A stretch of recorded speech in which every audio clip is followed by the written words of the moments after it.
Well, here I am. I made it. My dreams are becoming a reality, and what a beautiful thing that is. I've always said I am not a morning person and have always been a lover of the nighttime. It was not until this spring semester when I made my half-hour commutes to my school, nestled out in the country, that I truly began to appreciate the mornings. Some mornings, as the sun would rise up, it would paint the sky with its vibrant colors. This always created a sense of peace within myself. It was in these moments, on my way to school, that I would be reminded of a favorite quote of mine. I have come to the frightening conclusion that I am the decisive element. It is my personal approach that creates the climate. It is my daily mood that makes the weather. I possess tremendous power to make life miserable or joyous. I can be a tool of torture or an instrument of inspiration. I can humiliate or humor, hurt or heal. In all situations, it is my response that decides whether a crisis is escalated or de-escalated, and a person is humanized or dehumanized. If we treat people as they are, we make them worse. If we treat people as they ought to be, we help them become what they are capable of becoming. Every day that I walked into the classroom over the past 16 weeks, I always tried to keep these words in mind as a daily reminder. On January 9th, 2017, I started my first day at Horizon Elementary School.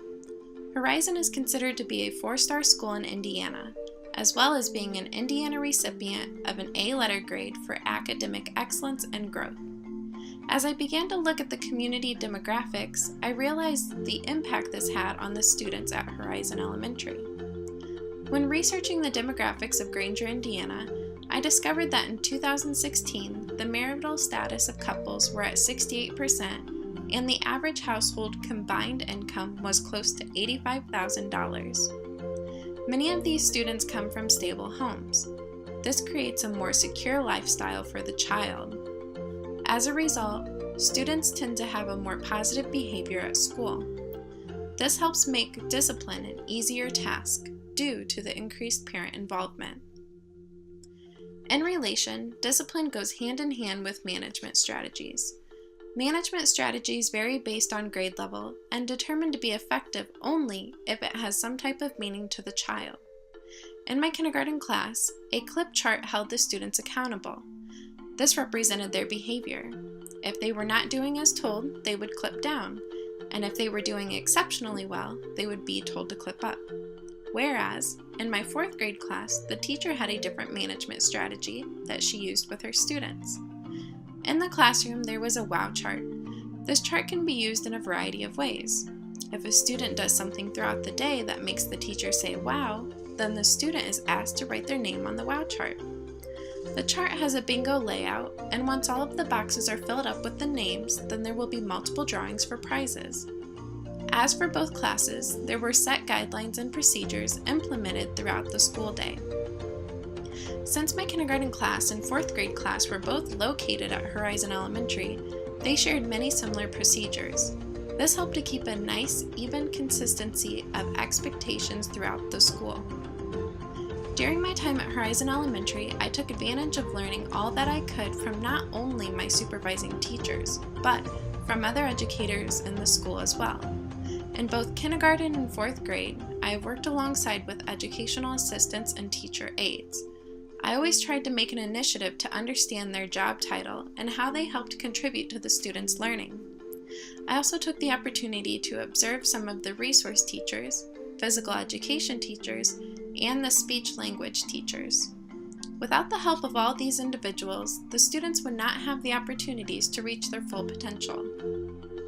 A relevant quote that I love states, "Fair isn't everyone getting the same thing. Fair is everyone getting what they need in order to be successful." These individuals help to provide this for our students, so that they may have the most enriching learning experiences in school.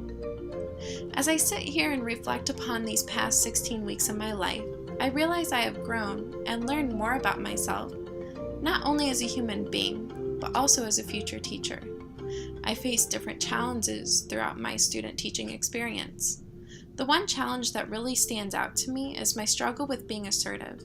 I have always been soft-spoken and have found it hard to bring out that inner teacher voice.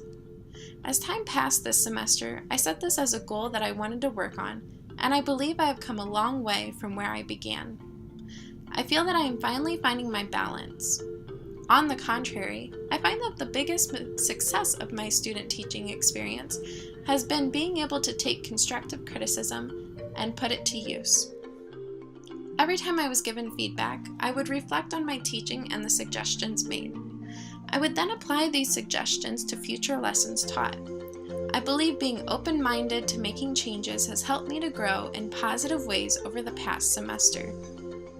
I couldn't have asked for a better student teaching experience. As I leave Horizon Elementary, I feel as if I am leaving a part of myself behind. I have grown so much over these past months, and I pushed myself to be the best teacher I could be for my students. The connections and memories that I have shared with both the students and staff at Horizon Elementary are ones that I will take with me for the rest of my life. I will always look for new ways to create engaging learning experiences for my students. To be a great teacher is to be a lifelong learner. I am reminded every day that every sunrise is an opportunity to make choices for your life. Every sunset is an opportunity to reflect on your choices made.